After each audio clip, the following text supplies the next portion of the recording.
Many young ones enjoy playing video games on their mobile apps. But have you ever wondered how these games and apps are made? In this video, I'm going to be teaching you the basics of coding and programming for kids so that you'll be able to make your own games and apps. We will learn all about loops, condition statements, variables, and much more in this video. Now, here is the riddle for the day. I am a mystery, yet you hold the key. I shape your future and what you will be. What am I? Do you know the answer to this riddle? If you know the answer, put it in the comment section below. Let's have fun together. If you don't know the answer to this riddle, be sure to watch this video to the end because we are going to be telling you the answer at the end of this video. Come along as we dive into the world of coding and programming for kids. A world where anything imaginable is possible. We learn everything just with your smartphone or computer. Digital Skills for Kids. Welcome to Digital Skills for Kids, a digital forum targeted to help kids and teens enhance their digital skills. So if you're a parent, we encourage you to follow our page and invite your kids to watch our weekly videos where we'll be teaching them digital skills from the comfort of your home. So, what is coding or programming? Coding or programming is like giving instructions to a computer. It's a way to tell computers what to do, step by step. Coding is just like writing a recipe for a computer. Just as a recipe tells you what ingredients to use and how to put them together to make a cake, coding or programming tells computers what to do. Now, we've just talked about coding, but what exactly is code itself? Code is a special language that only computers can understand. The language is made up of binary code, that is, a series of ones and zeros. Binary code is a way of representing numbers and other information using two digits, 0 and 1. It is called binary code because it is made up of only two digits. The bi in binary means 2. Computers use binary code to store and process information on your computer. That means all the data on your phone and laptop, from programs to files, are stored in binary code. Each letter, number, and symbol in the computer's alphabet is represented by a unique sequence of ones and zeros. For example, the letter A is represented by the binary code 0100001. As we said earlier, the letter A in binary code is represented by the number 0100001. Now, the use of binary code can be very hard. So in view of this, computer scientists have invented what is called programming languages. These programming languages are like languages people speak. They are a set of words and symbols that are used to communicate with computers. In fact, programming languages are like translators. For example, let's say you want to speak to a Chinese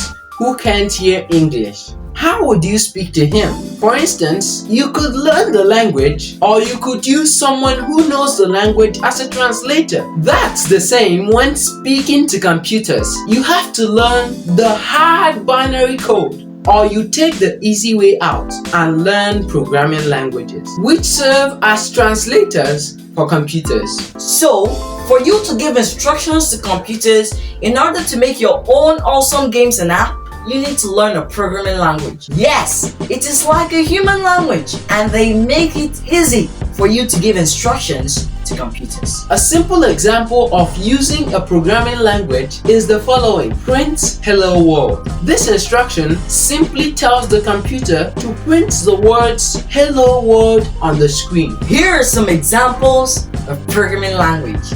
We have Scratch, Python, Java, JavaScript, and much more.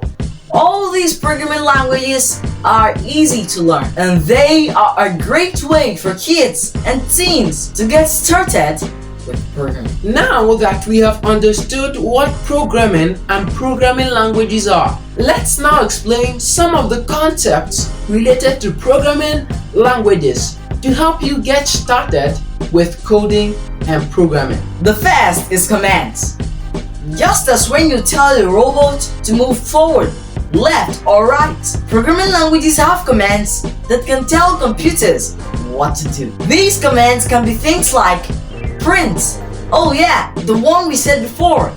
Print hello world. It can also be things like to move, add, and so on. The second is syntax. When speaking English, you use words and grammar to make sentences. Similarly, programming languages have their own set of words and rules called syntax. Syntax is like the grammar of coding. If you don't use the right syntax or grammar, the computer may not understand your instructions. The third are variables. Just like in maths, variables are letters that hold different numbers, like x equals 10. In this example, x is the variable, while 10 is the value of the information x contains. In programming, variables work the same way. They can hold different types of information, like numbers or words. You can use variables to store and manipulate data when programming. The fourth is conditions. Using conditions is like saying, if something is true, do this.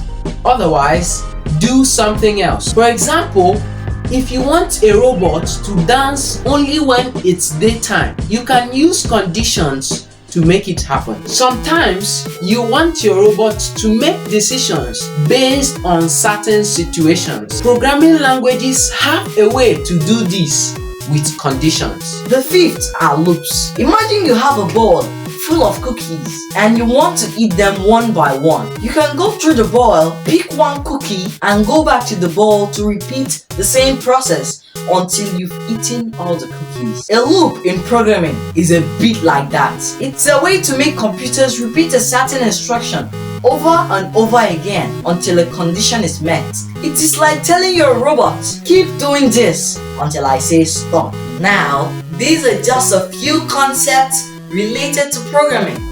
But believe me, they give you a good starting point as a programmer. Programming is like giving instructions to a robot or computer. And using these concepts, you can create all sorts of fun and amazing things. In the next video, we are going to start practicing coding and programming using the Scratch programming language for kids. Now, it's riddle time. Did you remember the riddle we dropped at the beginning of the video?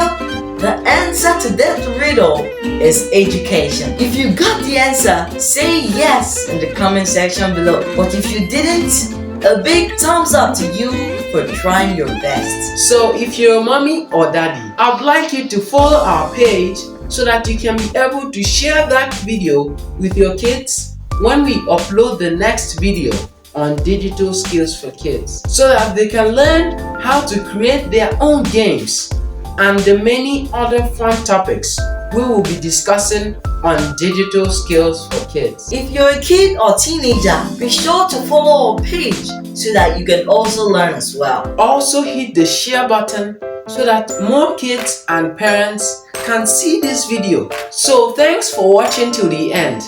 Stay safe and continue learning digital skills as a kid.